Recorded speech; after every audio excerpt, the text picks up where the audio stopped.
Hola, soy Ana y esto es Doxa. Una colaboración de Seek for Change y Efecto Colibrí. Doxa es una iniciativa para profundizar en el proceso de la innovación social y crear nuevas realidades. Exploramos modelos mentales, casos prácticos y las herramientas para que juntos podamos construir una realidad sostenible que ponga en el centro de todo a las personas. Este es el episodio del proceso de cocreación, en el que hablamos de lo que consiste, lo que tenemos que tener en cuenta para cocrear y las herramientas que nos ayudarán a hacerlo bien. Borja, es un placer tenerte otra vez aquí para compartir en Doxa. Vamos a hablar de la cocreación. ¿Qué es la cocreación? Bueno, lo primero, gracias otra vez, ¿no?, por estar aquí, que para mí siempre es un placer. La cocreación en realidad es una cosa muy sencilla, ¿no? Es un proceso de diseño participativo, ¿no?, de propuestas de solución a un determinado problema que se basa en el fundamento de la inteligencia colectiva. Es decir, de que intentamos crear con todos aquellos actores que tienen algo que decir y en el centro de todos ellos las personas que están afectadas por ese determinado problema, ¿no?, para intentar a partir de inteligencias diversas, ¿no?, de múltiples enfoques, construir propuestas de solución. Vale, perfecto. ¿Y cómo? Porque antes hemos venido hablando sobre el proceso de escucha, sobre las narrativas de cambio. ¿Cómo se pasa de esas fases anteriores al proceso de cocreación? ¿Los actores que han estado involucrados previamente también tienen que estar involucrados en el proceso de cocreación? Pues justo de hecho es que la clave es cómo heredas el proceso de cocreación, o sea, cómo heredas del proceso de escucha y pasas al proceso de cocreación, ¿no? Porque la realidad es que, claro, en ese proceso de escucha has identificado a ciertos actores que pueden tener relevancia en el proceso de cocreación, por los motivos que sean, porque pueden ser posibles financiadores, porque son personas que pueden tener relevancia en la creación de ideas, porque son organizaciones que están proponiendo ya soluciones, o sea, es decir, has hecho ya un cribado de todos esos actores que no solo tienen algo que aportar, sino que quieren o tienen voluntad de hacerlo, ¿no? Y además heredas muchas otras cosas, no solo esos actores, heredas también el entendimiento y el encuadramiento de ese problema, es decir, tenemos muy claro que hay un entendimiento relativamente común del problema que estamos trabajando y compartido, ¿no?, por todos estos actores. Y se hereda una cosa que yo creo que es la clave, que son los criterios de diseño, es decir, hemos llegado a un punto en el proceso de escucha en el que sabemos cuál es el problema y hemos diseñado como una especie de corsé, ¿no?, en los criterios mínimos que tiene que tener una potencial solución, ¿no? Y eso es la base para empezar el proceso de cocreación, porque esos son los límites que te impone, o sea, son los únicos límites que tienes a la creatividad de un proceso de cocreación, ¿no? Que muchas veces pues, pueden ser límites culturales, que pueden ser límites económicos, que pueden ser límites de cualquier tipo, ¿no? Y que condicionan, ¿no?, la forma en la que conduces ese proceso de construcción de una propuesta o de una solución colectiva. Súper. ¿Y cómo es un proceso? O sea, ¿qué tenemos que considerar para ponerlo en práctica? Pues la verdad es que son procesos muy complejos y muy difíciles. Lo primero que hace falta es conseguir el compromiso, ¿no?, de estos actores, ¿no? Y para conseguir el compromiso de estos actores tienes que ser capaz de entender los incentivos que ellos tienen para participar en un proceso de cocreación como este, ¿no? Entonces, esa es la primera parte. ¿Qué voy a ofrecerles a estos actores por participar, ¿no? ¿Cómo los voy a enganchar, ¿no? ¿Y a qué niveles los quiero enganchar? Muchas veces alguno te interesa simplemente para que esté presente para una fase posterior, otro te interesa porque es clave en una tecnología que tiene, otro, es decir, tienes que ser capaz de encajar esas piezas y de convencerlos a que inicie el proceso, ¿no? Y luego la principal clave es cómo diseñamos todo ese proceso, y eso es un trabajo previo que tiene que hacer el equipo dinamizador, ¿no? Ese diseño del proceso puede ser, como ahora mismo está muy de moda, por ejemplo, un challenge, ¿no?, de un día, ¿no? Y decimos, no, vamos a hacer un proceso de cocreación en un día. Con un nivel de ambición, por supuesto, adaptado a lo que se puede hacer en un día. Pero también se puede trabajar en procesos mucho más largos, en los cuales se vayan diseñando diferentes fases de cocreación, diferentes fases de construcción, ¿no?, de esa inteligencia colectiva, ¿no? ¿Qué hitos vamos a marcar? ¿Cómo vamos a garantizar que si esto es un proceso largo, la gente siga enganchada en ese proceso, ¿no? Eso es con feedback. La gente tiene que ir viendo que a través de ese proceso va recibiendo algo, ¿no?, a cambio, algo le va aportando, ¿no? ¿Quién va a ser los facilitadores? ¿Cómo vamos a hacer esa facilitación, ¿no? ¿Qué herramientas vamos a utilizar? Ese proceso de diseño es clave en el éxito, ¿no? Y luego hay dos fases que vienen puramente del design thinking, que son la clave de los procesos de cocreación, ¿no? Que es cómo hacemos unos procesos de divergencia de ideas, es decir, cómo conducimos a las personas a pensar en muchas ideas diversas sobre cómo poder solucionar ese problema, y luego en unos procesos de convergencia, ¿no? Es decir, bueno, ¿y ahora cómo filtramos todo esto, ¿no? Porque han salido 50 ideas o 60 ideas, pero tenemos que empezar a trabajar esas ideas, que tengan sentido, que encajen con esas premisas básicas de las que habíamos hablado, que tengan más potencial de generar impacto. Y esos dos procesos, que son procesos genéricos, en realidad se pueden conducir de muchísima manera, ¿no? Y luego hay que terminarlos con una especie de microvalidación de las ideas, que es una idea muy americana, ¿no? Que se llama napkin speech, ¿no? Que es como, si esta es tu idea y la tienes, o sea, y habéis llegado a un punto en el cual tenemos un cierto acuerdo de que hay 4 o 5 posibles soluciones, vamos a intentar darles formas en un momento para contarlos a los otros y para intentar empezar a validarlas, ¿no?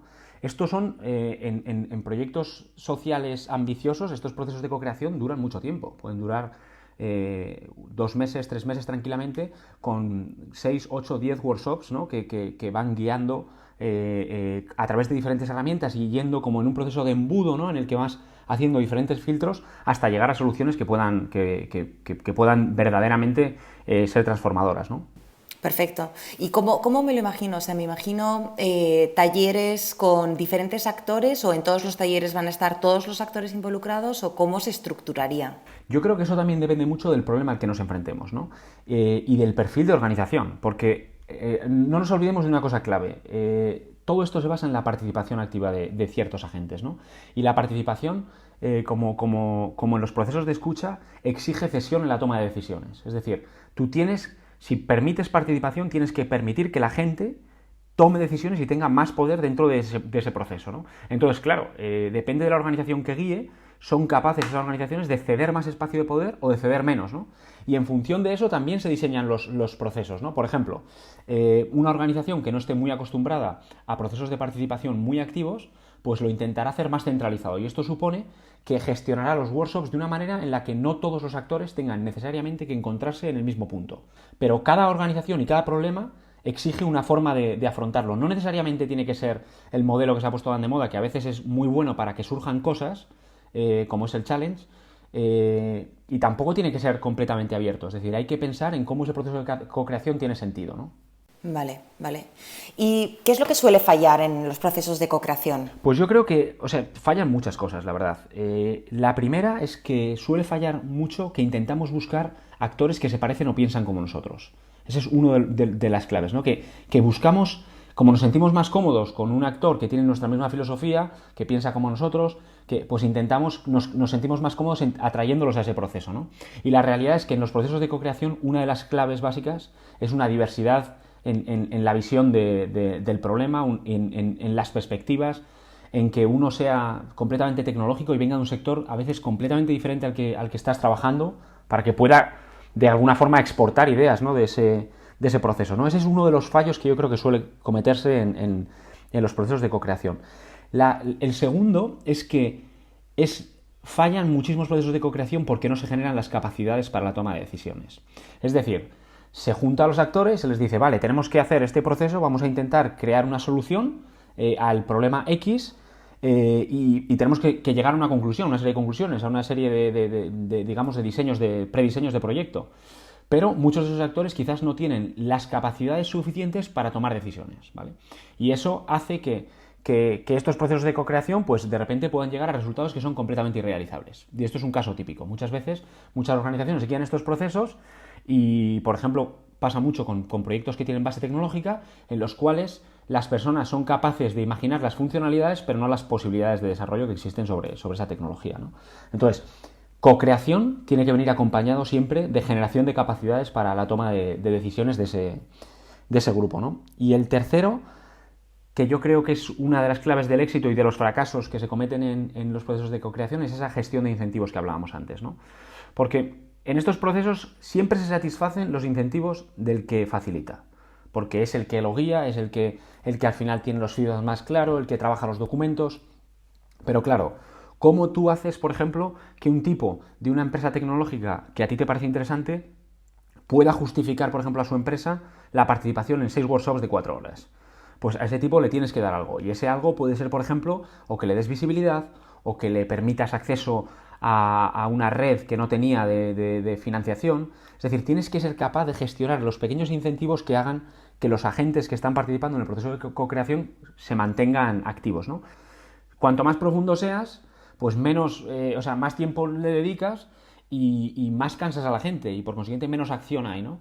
Y a veces tienes que hacerlo lo contrario, es decir, vamos a empezar con cosas más dinámicas que generen productos a corto plazo para que los diferentes agentes o sea, tengan un enganche, porque al final no olvidemos que la innovación social va de procesos. Esto no va de que llegamos solo a la solución, sino que cuando lleguemos a la solución, los actores que están en esa mesa estén dispuestos a implementarla. ¿Y cómo deberíamos acabar uno de estos procesos? Pues, o sea, la realidad es que tenemos que llegar a un punto en el cual tengamos un diseño básico de un proyecto, de un preproyecto, y sobre todo un diseño básico de alianzas y funciones que van a participar en la implementación de esa solución. Y eso es absolutamente clave, porque lo que asumimos se abren procesos de co-creación porque se consideran complejos, o sea, problemas muy complejos en los cuales vamos a necesitar la intervención de diferentes agentes, ¿vale? Entonces, para cuando llegamos a esa posición hemos tenido que convencer a los agentes de que van a adoptar un rol activo en la posible solución. ¿Y eso por qué? Porque así gestionamos sus expectativas, somos realistas con la posibilidad de implementar el proyecto. Entonces tenemos que terminar esto con un documento muy básico que dice cuál es la idea, cuáles son los objetivos de esa idea, un pequeño plan de trabajo y sobre todo roles y funciones de los diferentes agentes en la implementación de la solución. Vale. ¿Y nos podrías poner un ejemplo concreto de un proceso de co-creación para entenderlo mejor? Pues mira, os voy a contar un caso en el que yo participé durante muchos años, cuando era delegado de una fundación en Angola, que es interesante porque es la historia de muchos fracasos, de uno tras otro, ¿no? Es la historia, de hecho, de cómo se implementaban los proyectos de cooperación y cómo en un momento determinado, por fuerza de los fallos, comenzamos a darnos cuenta de que necesitamos nuevas metodologías, ¿no? Y de hecho ahí entra una fase de co-creación, ¿no? Esto era una situación de trabajo con pequeños productores de una zona muy remota de Angola, en la que se identificó por muchos motivos que el principal problema que tenían era acceso a semillas de calidad, ¿no? Este es un caso bastante típico. Y el problema de acceso se producía por muchos factores, pero el principal era que no había acceso a mercados y cuando había acceso a mercado las semillas eran excesivamente caras para los productores, ¿no? Y entonces se empezó a plantear cómo se podía dar solución a esto, ¿no? Y se hizo un trabajo desde una visión de experto, ¿no? Se trabajó mucho con expertos para ver cómo le podíamos dar respuesta a esta necesidad de mercado, ¿no? Y se generó un proyecto que era desarrollar a través de pequeños productores, intentar desarrollar multiplicadores de semillas, ¿no? Negocios de multiplicación de semillas a nivel local, ¿no? Coger semillas locales e ir multiplicándolas con técnicas para mejorarlas y poder comercializarlas en los mercados, ¿no? El problema de esto es que de repente cuando empezamos a implementarlo, un proyecto muy pensado, el primer año fue un fracaso absoluto. La mayoría de los multiplicadores abandonaron la producción, ¿no? de esas semillas, ¿no? Y entonces le siguió un proceso de replanteamiento del proyecto en el que se planteó co-crear las soluciones junto a diferentes agentes, ¿no? Y en ese proceso de co-creación surgieron cosas muy interesantes. Ahí participaron el Instituto Nacional de Semillas, ¿no? de Angola, participaban técnicos del servicio de extensión, participaron muchísimos beneficiarios, ¿no? Gente que en ese momento participaba en los proyectos, ¿no? En ese momento además considerados beneficiarios, nunca habían sido parte activa del proyecto. Y en ese momento se transforman, ¿no? De beneficiarios a partes, digamos, a parte de la solución, ¿no? Y fue muy interesante porque de repente empezamos en ese mismo proceso. Lo que pasa es que coges las perspectivas de todos los actores y entonces empiezas a ver las limitaciones de cualquier posible solución que tú hagas, ¿no? Y por ejemplo, cuando se discutió los negocios de semillas, de repente nos dimos cuenta de que la mayoría de los productores con los que estábamos trabajando, aunque ellos habían aceptado, porque obviamente querían participar del proyecto, en el momento en el que tenían una tensión entre producir sus cultivos para alimentos o en continuar la producción de semillas, todos ellos abandonaban la producción de semillas, ¿no? Por una cuestión de mitigación del riesgo. Entonces nos dimos cuenta de que si queríamos multiplicar semillas teníamos que encontrar unos productores que tuvieran como mínimo las necesidades alimentarias cubiertas. Eso nos dimos cuenta en el proceso de co-creación. Otro problema que teníamos era que después de la guerra, las semillas eran de tal baja calidad, las semillas locales, que por mucho que las multiplicásemos y que las intentásemos mejorar, el proceso iba a ser muy largo. O sea, íbamos a necesitar muchas fases de multiplicación y de selección de semillas, ¿no? Pero claro, tampoco podíamos utilizar semillas certificadas, ¿no? Porque claro, eso es legal, porque tiene una patente. Bueno, pues ahí, por ejemplo, una persona que trabajaba en el proceso de co-creación, que era de FAO, salió con una idea de una legislación internacional que existe sobre semillas de calidad declarada, ¿no? Que es cuando tú consigues demostrar que hay una serie de modificaciones o adaptaciones a una semilla certificada y entonces, por consiguiente, puedes reclamar su titularidad, entre comillas. Eso fue como un balón de oxígeno. De repente nos dio el amparo jurídico para poder multiplicar semillas de otros, ¿no? Con pequeños productores. Y entonces, en base a ese proceso se construyó un proyecto que de hecho está sistematizado y que tiene una caja de herramientas y tiene una metodología todo entera desarrollada dentro de la Fundación Codespa, en el cual se construyeron bancos de semillas, multiplicadores de semillas locales que eran productores con mayor capacidad, que recogían las semillas de ese banco, devolvían semillas, y los productores más pobres lo que hacían era no dedicarse a multiplicar semillas, sino acceder a esos bancos, a través de esos bancos de semillas, a semillas de calidad que les multiplicaban su producción, ¿no? Y esto fue fruto de esa interacción entre diferentes agentes que fueron capaces de encajar todas las diferentes piezas de un puzzle para encontrar una solución a un problema que era bastante complejo y que de otra manera nunca hubiéramos llegado a él, ¿no? Sí, genial. Y entonces, ¿esto se dio todo en talleres? ¿O qué herramientas nos podrías compartir para ponerlo en práctica? O sea, un proceso de co-creación, porque me sigue sonando como muy... o sea, ¿cómo lo aterrizo? ¿Cómo lo aterrizas? Mira, en este caso, además, claro, imagínate, este es un contexto tremendamente complejo. Estamos hablando del altiplano angoleño en periodo posguerra, con personas en una situación de vulnerabilidad tremenda, ¿no?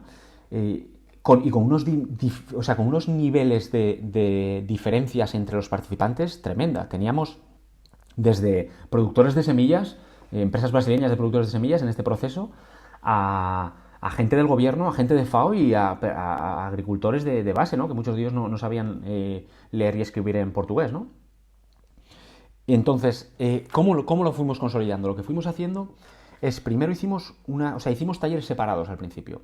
O sea, quisimos involucrar a las personas primero y entender las necesidades que tenían de formación para poder participar en un proceso así, ¿no? Hicimos talleres con productores, ¿no? Intentando entender, por ejemplo, por qué habían abandonado las tierras, ¿no? Hicimos talleres, teníamos también un problema de asimetrías de poder, agencias gubernamentales con agencias de Naciones Unidas que chocan muchas veces en la visión de cómo se ejerce, de cómo se tiene que ejercer el liderazgo, ¿no? En diferentes proyectos. Entonces, lo empezamos gestionando todo de manera muy separada, como si fueran pequeñas setas, ¿no?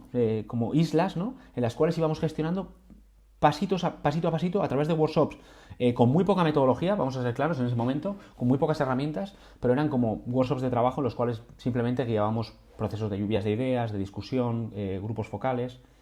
Cuando empezamos a identificar convergencia en ciertos aspectos y personas concretas que sabíamos que iban a aportar muy fácilmente en esos entornos, empezamos a crear grupos de trabajo reducidos, ¿vale? En esos grupos de trabajo pues teníamos representantes que habían sido elegidos por los productores, ¿vale? Entonces teníamos una persona que los propios productores la consideraban representativa de ellos y que tenía un nivel suficiente como para ponerse en una discusión o en un grupo de trabajo para no quedarse silenciado con una persona del gobierno, ¿no? O con una persona de FAO, ¿no? Empezamos a hacer esos grupos de trabajo y de esos grupos de trabajo cada vez que dábamos un pequeño pasito avanzando, decir, vale, pues lo de semillas de calidad declarada, cada uno tenía que ir validándolo en sus respectivas organizaciones, ¿no? Estamos hablando de un proyecto que acabó por cambiar también las políticas públicas, es decir, cambió la ley de semillas en Angola, ¿no? 4 o 5 años más tarde, o sea que fue un proyecto muy, muy largo, ¿no? Herramientas que yo hubiera utilizado entonces y que no utilicé porque no tenía conocimiento, pero que me parecen muy útiles. Hay una que es muy divertida, yo solo la he usado una vez, pero me pareció, se ha entrado de repente en mi toolkit completamente, que es un documento que se llama Co-Creation Brainstorming Toolkit, que es un juego, en realidad es una especie como de pequeño trivial que puedes imprimir, que te permite ir guiando un proceso de brainstorming, pero de una manera como muy inteligente, en el que te hace preguntarte para quién van para quién van a ir esas soluciones, qué tipo de solución es y cómo y qué cuestiones conlleva, te lleva mucho más allá de decir simplemente de arrojar una idea, ¿no? Te obliga a que esa idea la tengas que ir rompiendo en pequeños trocitos que te ayudan a dibujarla, ¿no? Y la otra es una herramienta de diseñar, una vez que has hecho este proceso de brainstorming y que estás en la fase de convergencia, es muy importante diseñar, o sea, pensar en exactamente cómo esa solución se implementa, ¿no? Y hay una herramienta que se llama Future User Journey, que es como cómo voy a diseñar yo digamos, el viaje que ese usuario hace, ¿no?, para recibir esa posible solución, ¿no?